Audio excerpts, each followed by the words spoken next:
untuk memberi keterangan mengenai apa-apa yang saya lakukan, saya alami, dan saya lihat untuk dua tugas yang saya pernah jalankan.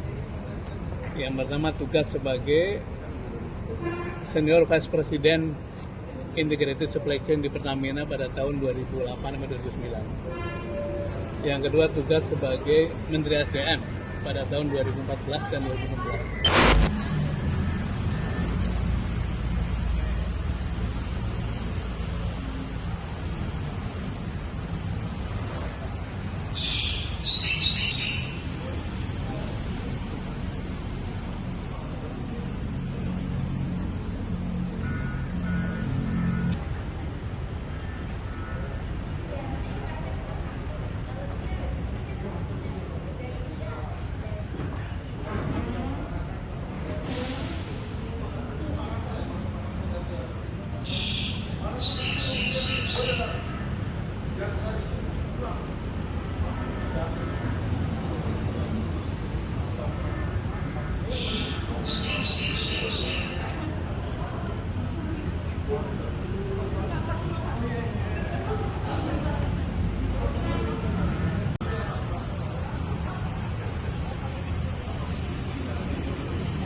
Sama penyidik.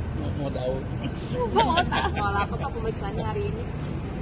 Jadi saya diundang oleh Kejaksaan, ini kehadiran yang kedua kali, untuk memberi keterangan mengenai apa-apa yang saya lakukan, saya alami, dan saya lihat untuk dua tugas yang saya pernah jalankan.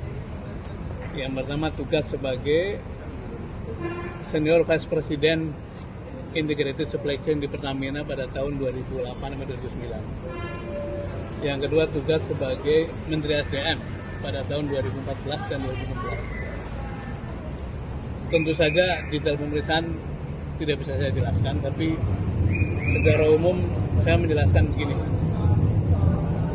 2 kali saya mendapat tugas dari negara untuk beberes supply chain, beberes sektor energi, ya, yang publik mengenalnya sebagai membenahi masalah-masalah dengan mafia migas, kira-kira gitu ya.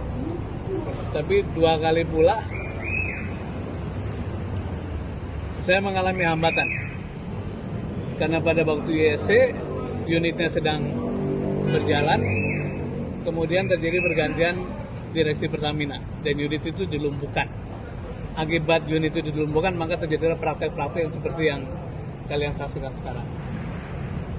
Yang kedua, ketika saya menjadi Menteri SDM juga meneruskan apa yang tidak selesai pada waktu di Pertamina. Dan belum lama saya menata-nata, kebetulan saya lulus dipercepat kan. Jadi berhenti sebagai menteri dalam waktu kurang dari 2 tahun. Dan perkara yang muncul sekarang juga akibat praktek yang dulu pernah mau dibereskan tidak tuntas. Jadi saya jelaskan apa yang saya alami, saya lakukan, saya observasi, dan saya bersyukur bisa menjadi bagian dari proses penegakan hukum, dan mudah-mudahan keterangan saya memberi manfaat dan memperjelas segala sesuatunya. Gitu. Pak, ini kan terkait petrol dan lainnya. Tadi kan mafia migas kan sudah ada di era Pak Jokowi, yang sebenarnya ya Pak juga terlibat di dalamnya untuk penanganannya. Nah, ini hambatan dulu, kenapa dulu nggak sampai disidik ke untuk penegak hukum? Nggak sampai tuntas. Ya, nggak sampai masuk ke ranah area hukum. Itu kenapa sih waktu dulu ada permintaan Saya penundaan tidak dari Pak tahu, Jokowi? kan itu kan terserah penegak hukum kan. Tapi karena saya diundang sekarang, saya jelaskan sekarang. Tapi tadi saya ingin tekankan bahwa 2 kali saya mendapat tugas dari negara untuk berbenah sektor energi. Yang pertama kali pada waktu saya di Pertamina, yang kedua ketika Nasdem, dan dua-duanya mengalami hambatan karena memang aspek ini berkaitan sama political will. Nah, kita berharap pemerintah sekarang itu betul-betul memiliki political will yang kuat sehingga hal-hal seperti ini bisa dituntaskan, dan kita menaruh harapan kepada Presiden Pak Prabowo dan juga seluruh aparat penegak hukum.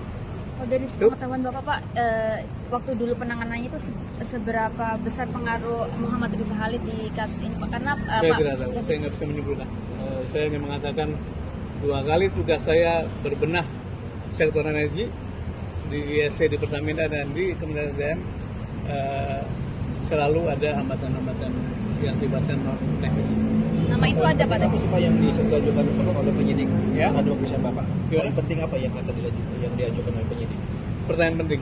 Ya, sebaiknya itu substansi pemeriksaan kan silakan dia.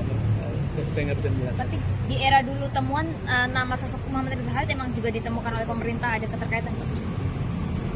Namanya itu dari dulu kan beredar ya. Dari Iya, dulu Pak. beredar, jadi kalian juga tahu. Dan pihak penegak hukum sedang mencari berbagai bukti. Ya, cukup ya. Terima kasih. Tadi jalan jam berapa, Pak?